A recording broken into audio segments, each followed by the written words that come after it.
Another installation is a Liquid-Cooled 25 kilowatt, provides 125 amps, so it's a big house. We needed a bigger unit. Liquid cools are more reliable. The cost is they are more expensive, but they last a lot longer than the air-cooled unit. As you see, the size of the generator is bigger too. Of course, we will use bigger size wires for this unit. We have a pre-made concrete that we placed underneath, and the generator is located at a good location. We will do the rest of the installation inside, and then we will come back to do the final connections here. These generators are they last longer, more than probably 30,000 hours, depending on the maintenance that you do on the unit. Between 10,000 hours to 30,000 hours is the lifetime of this unit, which is more than 5 times of the other air-cooled units. We usually have them for big houses or commercial units. We can take a look inside the unit, and then we will start the installation from inside the house.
Feeding this whole panel. At the same time, we are customizing what the customer needs. So we have labeled the circuits that they want to be on the generator. We will transfer them to this panel. So during the power failure, generator is going to feed this panel, and then this whole panel is going to get power. These are the items that let's say this is the mechanic room that we are working. These are the sump pumps. It's connected to the sump pump. This is the fridge, water filter, hood, toilets, which works. It needs electricity to work. There is another fridge upstairs, and the TV. These are the items that we're missing from this, and also the hot water tank. We're going to bring them all to this panel. This is usually what the customer needs, and we will spend some time with the customer so that we make the installation more convenient to them, because this is going to be what they need during the power failure.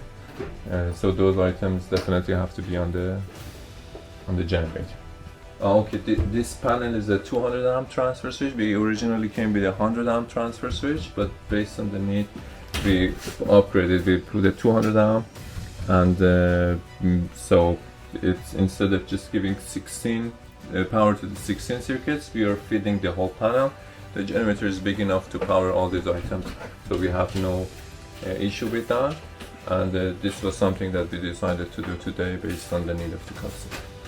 So we have a furnace here. This is a 20 kilowatt furnace that works with electricity and gas at the same time. The generator is 25 kilowatt. This unit is 20 kilowatt.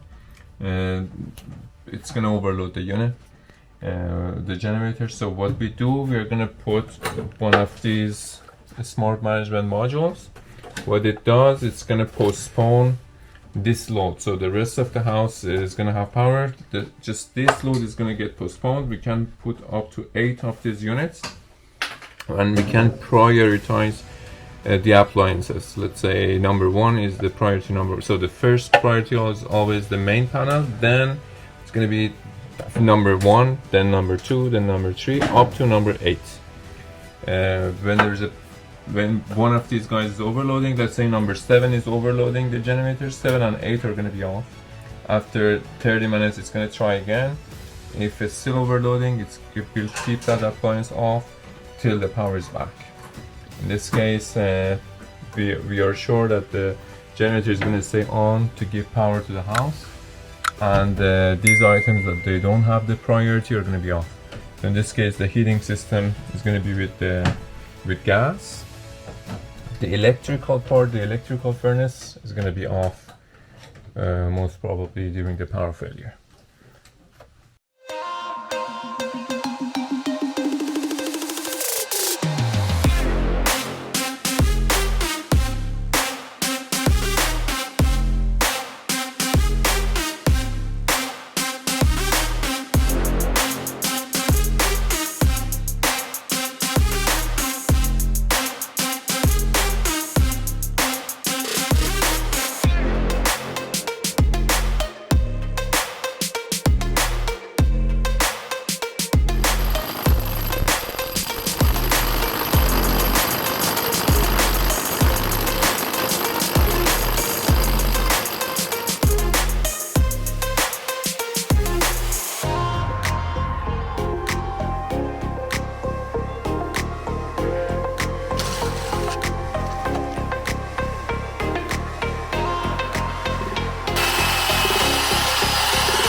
You know, the amount of work that we have to do.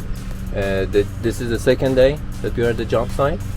The wires already passed, so today we're going to do the connections on this side and the transfer switch.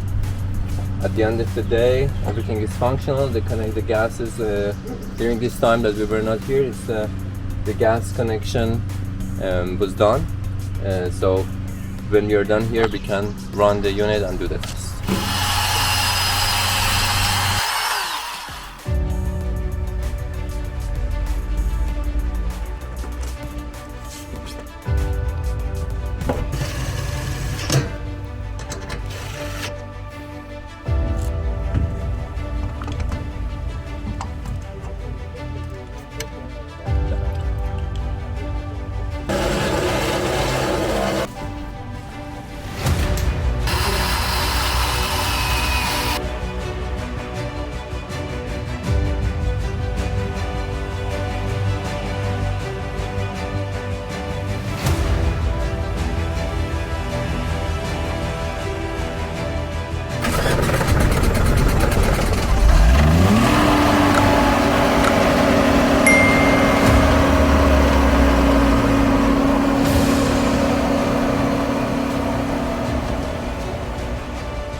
Okay, 30 amp.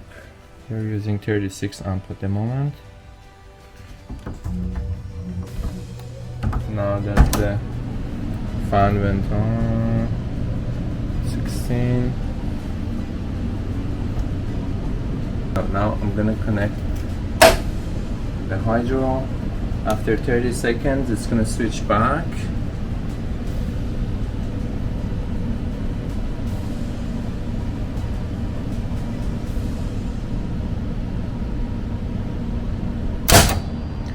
Now, generator is going to work another 1 minute and cool.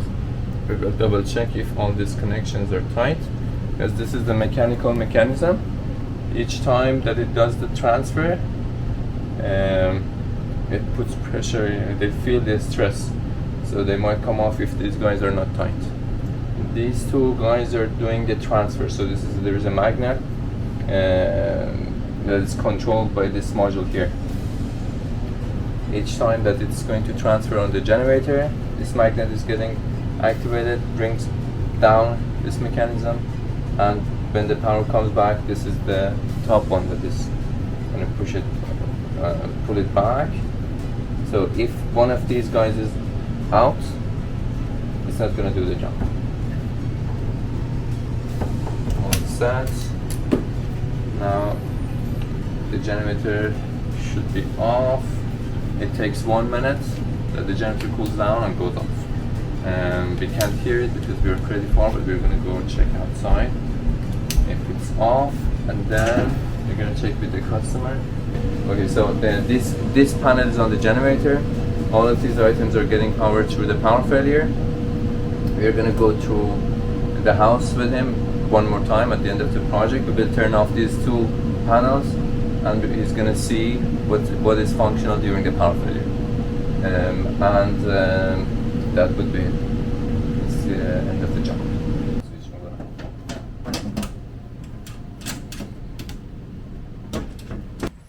So this was another project that we did. It was a 25 kilowatt liquid-cooled unit.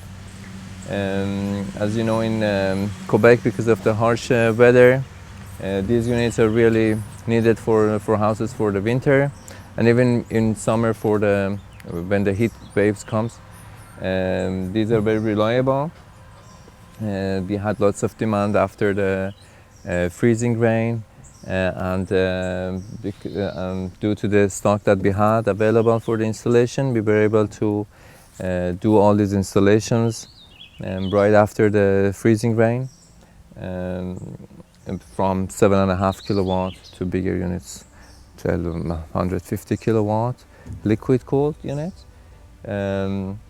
So these units are going or automatically, after the power failure, they kick in after 5 seconds, and when the power comes back, they're going to switch back to hydro. You don't need to do anything. Everything is automatically programmed, and they work every 2 weeks, so that the unit does a self-test, 5 minutes depending on the units and the modifications that we do on the installation. Either between 5 minutes, 10 minutes, 15 minutes. Every 2 weeks they're going to work. And, the maintenance has to be done every year to keep the warranty void. What else should we know about these guys? Some of them are working with liquid propane, like this case, and some work with natural gas. They are convertible, so we do the conversion during the installation. And the best time to do this installation is in the summertime. The weather is good. We have access to everything. In winter, it's kind of difficult. We have to do the snow removal. The cold itself makes the job much more difficult. It takes more time, and it's the customer himself that has to do the snow removal. So it's more difficult for the customer and for us to do the installation. We do installation throughout the year, but I mean, if you're prepared for the winter and do the installation when the weather is good, it's much better. We can find a better location possibly, because in winter sometimes it's not easy to put the generator where we want. Summertime it's much easier. So it's really good to be prepared for the winter. This unit is done. As you see, the light is green and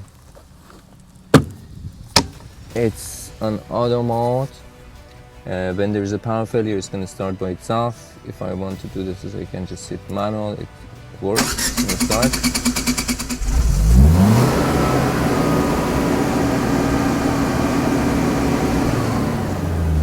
I put it on auto for now, so it's ready for the next power failure. These units are less noisier than the air-cooled units, and they last longer, but the price is higher. Yeah. So all done. We can close it up. All set. We're good to go.